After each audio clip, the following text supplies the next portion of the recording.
आपको तो पता ही होगा जो अभी देश में चल रहा है, सिया, केतन, चेतन, जो केस चल रहा है जिसमें केतन की जान चली गई।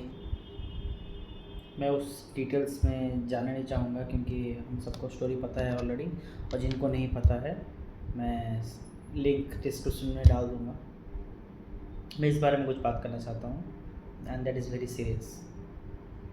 ये सब अवॉइड हो सकता था केतन के लिए मेरे हिसाब से, and there are some points I want to clarify कि कैसे आप रेड फ्लैग पार्टनर्स से बच सकते हैं। आजकल तो रेड फ्लैग भी बोला नहीं जाता है, क्रिमिनल्स बोलना चाहिए मेरे हिसाब से, मर्डरर्स, जो कि सच बोलने से ज़्यादा बेटर मर्डर करना पसंद करते हैं। आई मीन क्या हो सकता है कि एक आदमी और एक औरत किसी का मर्डर करे और आसानी से छूट जाए। I mean this is what like 5 और 6th टाइम नाउ। वो लड़की अगर शादी नहीं करना चाहती थी, मैं सिया की बात कर रहा हूँ, अगर वो शादी नहीं करना चाहती थी तो वो सच बोल सकती थी। उसके लिए एक सच बोलना was much harder than murder करना।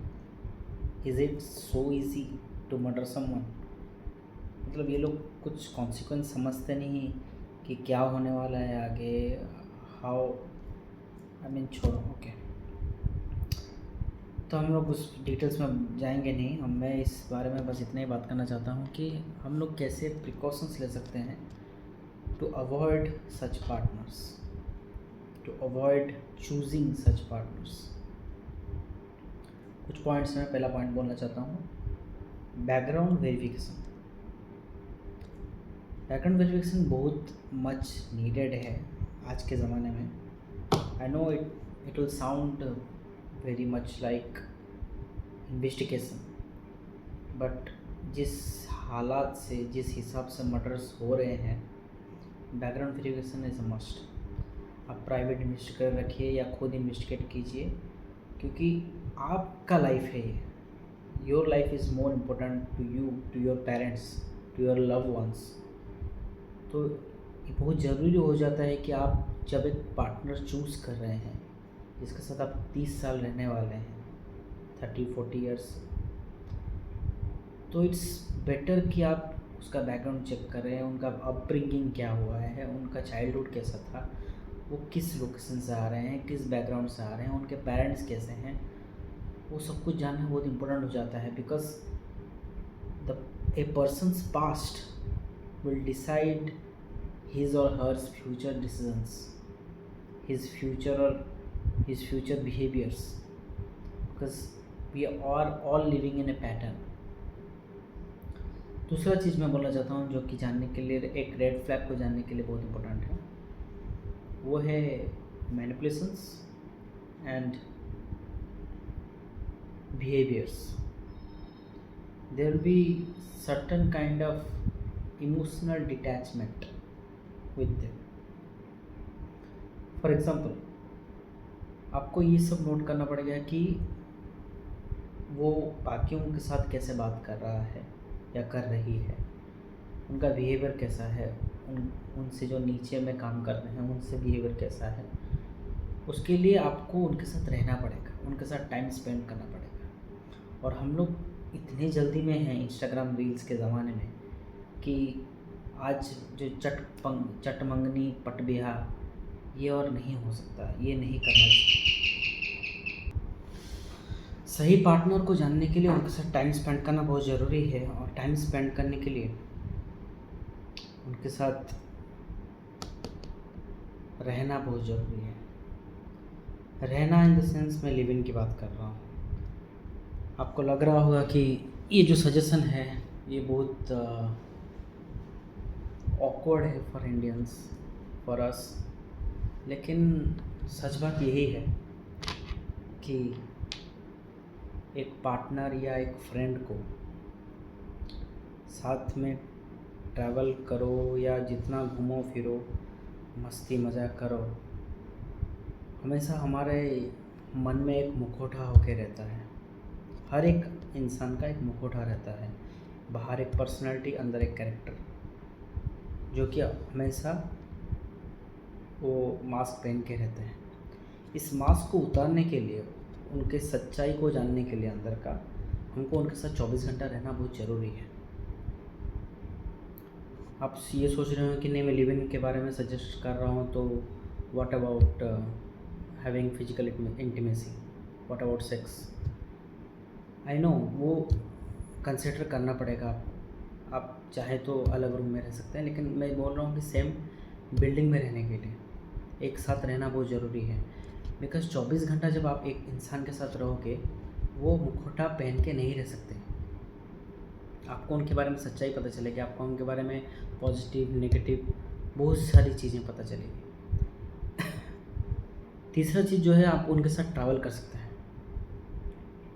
ट्रैवलिंग में बहुत सारी चीज़ें बाहर आती हैं। एक इंसान जब अपने कंफर्ट जोन में रहता है तो एक अलग कैरेक्टर रहता है, और जब अपने कंफर्ट जोन से बाहर निकल जाता है तो एक अलग कैरेक्टर बनता है। और जैसे कि जावेद अख्तर जी ने कहा है कि एक तीसरा चीज़ भी है जिससे एक इंसान का कैरेक्टर पता चलता है, वो है वो कैसे बिहेव करता है जब वो गुस्से में रहता है।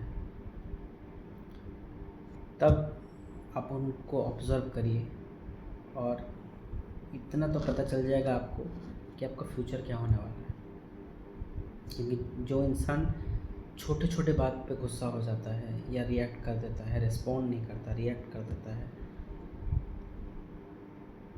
उसके साथ ज़िंदगी बताना थोड़ा तो मुश्किल है। और जो वार्निंग साइंस है जिस बारे में बात करना चाहता हूँ मैं, जैसे कि अपना फ़ोन ना देना, कुछ छुपाना, स्टोरीज़ आधा बोलना, अपने बारे में खुल के बात ना करना, there is some kind of, क्या उसको बोलते हैं, psychopath nature. You have to observe all this things because there is no other वे।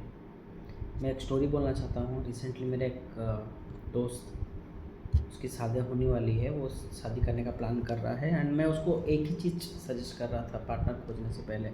उसके गर्लफ्रेंड नहीं है, तो मैं उसको सजेस्ट कर रहा था कि तू कुछ भी कर भाई, तू शादी अभी कर, आगे कर, ना कर, is still better then choosing a wrong partner.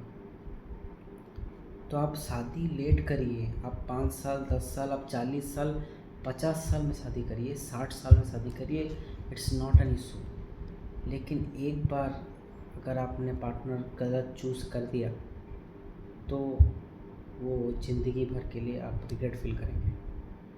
और अनटिल अनलेस वो मर्डरर ना हो, तब तो समझ रहे हैं आप। तो मेरा पॉइंट ये है कि आप पार्टनर चूज़ करने में 1 साल 2 साल लीजिए, आपका टाइम वेस्ट होगा, no doubt, but time waste होना इज स्टिल बेटर देन खुद का जान चले जाना, राइट।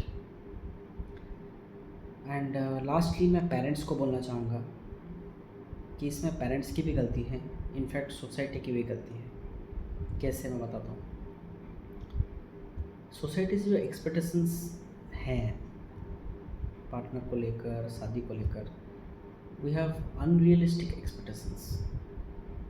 क्यों ज़रूरी है शादी करना? क्या है ऐसा शादी में जो सब भागे चले जा रहे हैं?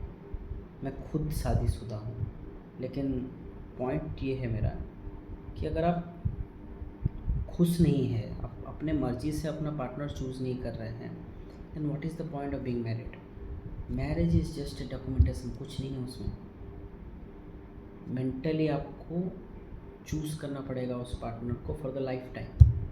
And if you are hesitating to choose him और हर, देन ऑब्वियसली उधर शादी नहीं करना चाहिए। It's as simple as that. इतना भी दिमाग नहीं है लोगों में समझने के लिए। तो मैं बोलूँगा कि जितना टाइम लेना चाहिए आप लीजिए, पर एक बार डिसीज़न हो गया, then choose to be married. And वो दिल से आना चाहिए, अंदर से आना चाहिए कि आप शादी करना चाहते हैं। कोई ज़बरदस्ती नहीं करना चाहिए। पेरेंट्स को मैं यही बोलना चाहूँगा कि आप अपने बच्चों के ऊपर प्रेशर मत डालिए। और अगर एक बंदा और बंदी अपने लिए खुद पार्टनर नहीं चूज़ कर पा रही है, तो मैं जावेद अख्तर का ही कोट डालना चाहूँगा कि उसको शादी नहीं करना चाहिए। He or she doesn't deserve to be married, अगर वो खुद अपना पार्टनर नहीं चूज़ कर पा रहे। ये बहुत बड़ा डिसीज़न है लाइफ का। सोसाइटी के एक्सपेक्टेशंस में मत पड़िए। सोसाइटी तो बोलते रहेंगे, कुछ तो लोग बोलेंगे, उनका काम है बोलना। आप खुद खुश रहना चाहिए, आपके पार्टनर खुद खुश रहना चाहिए। That is all that matters in the and. Thank you. जाने से पहले मैं ये चाहूँगा कि आप प्लीज़ कमेंट करिए कि मैं अपना वीडियोस कैसे इम्प्रूव कर सकता हूँ, और what should be my next topic. I will check all the comments. Thank you.